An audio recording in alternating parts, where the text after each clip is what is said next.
Leaving for Mexico, I really didn't have too much of an idea of what to expect.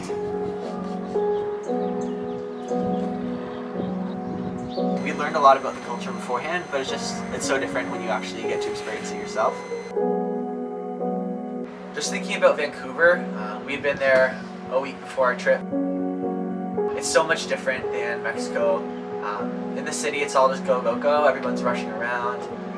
Here, it's just a total change of pace in the culture and also in their faith. To the people in El Papalote, I'd say the gospel actually sounds like good news. The gospel is definitely evident in their lives, simply through the way they care for you. The culture here in Mexico is that relationships matter first. When teams come down to do their work here, they have a focus, they have a direction, they have a goal. When Mexicans have a project, they want to know who is going to be with me and who's going to do this part and who's going to do that part, and how are we going to share our work together.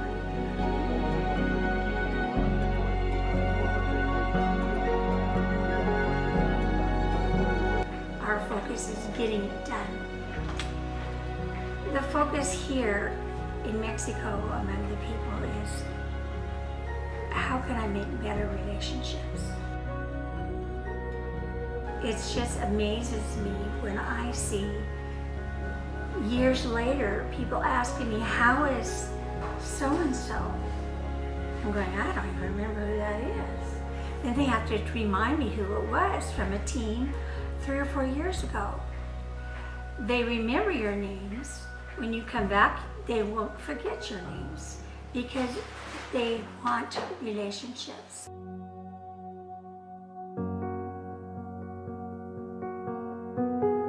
There was one Sunday where one of the seminary students had the chance to deliver the message, and it was so cool. He translated his entire message on the PowerPoint just so that we could participate in that and like follow along with his message as well.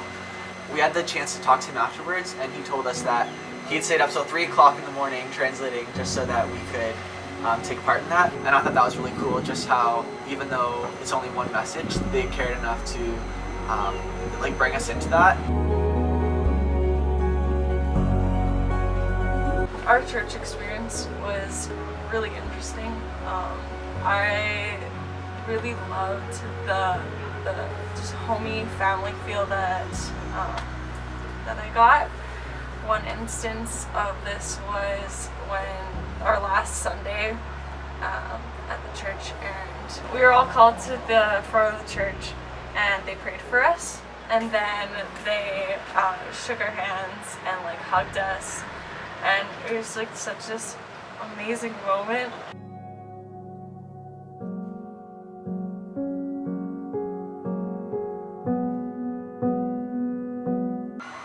We heard a story of this girl here in Mexico. She lives in a small tribal town. She learned about the gospel from an audio Bible, and from there her faith really kind of grew, and she's been really sharing it with the people in her village. The problem with this is that they're very close to new ideas, especially those about the gospel and things like that. So in our time here in Mexico, we've received word that she actually has been receiving death threats coming up this week, and they've said, you need to stop or we're going to kill you like this week. So it's very relevant. The exciting news is that many people here said they weren't worried because they knew God would take care of her, and even if she was to get killed, that it would be for God's purpose and a part of His plan. And I think that that's just a contrast that we don't see in Canada, because on a daily basis we don't go through those struggles.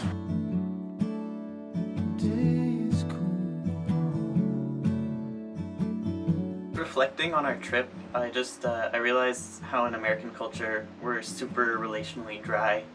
In Mexico, they're totally a Mark 12:31 kind of people. They really show this love for neighbor. And it's not that we don't show it here, it's just they show it so much more there. They care for their family, their friends. They want their family and friends to know Christ. because of the relational kind of culture, there is no hesitation for people to go to their families first and share Christ. Another point of interest is just the difference between the Catholic Church in Canada and the Catholic Church in Mexico. Catholic Church there kind of believes in mysticism and witchcraft. They just don't practice things that are biblical. Yeah, so in Mexico there's just not as many evangelical Christians as there is here, and that can cause many problems in sharing their faith when there's only a small percentage, and those who disagree with the Catholics can be beat and persecuted.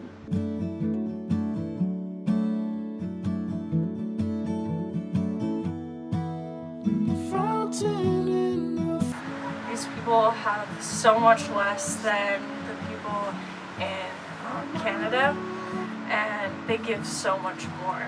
There's this indigenous school, and the church gave some of the supplies, like some of the windows and doors. They provided actually way more than the school board did, which is so amazing, because it was like they cared so much about the community, and you don't see that as much in Canada.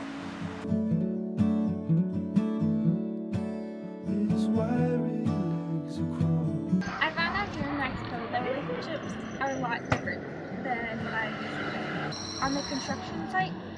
They would stop what they were doing to have a conversation with us and with their fellow Mexicans rather than to focus on the task at hand. Some people might find this frustrating, but I found it really cool, and we still got a lot of work done.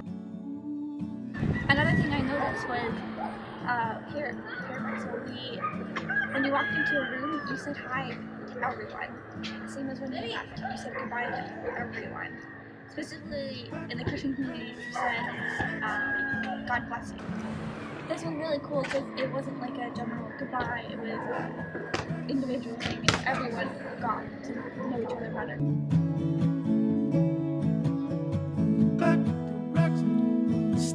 During a very, very busy week with a team, a large team was here. Pastor Francisco's father was murdered. And here in Mexico, you have to bury someone within 24 hours, if at all possible. And sometimes they'll let it be a little over 24 hours. But life completely stops. Anything else you were doing stops. And you focus in on the grieving family. It was a good 48-hour stop of life to tend and care for the relationships and the people that you've known for so long. We don't have that kind of culture. Overall, our trip to Mexico was just so helpful because it showed us how our own Western culture can get in the way of our own walks of faith, and also just that God is the same God whether we're in Canada or Mexico.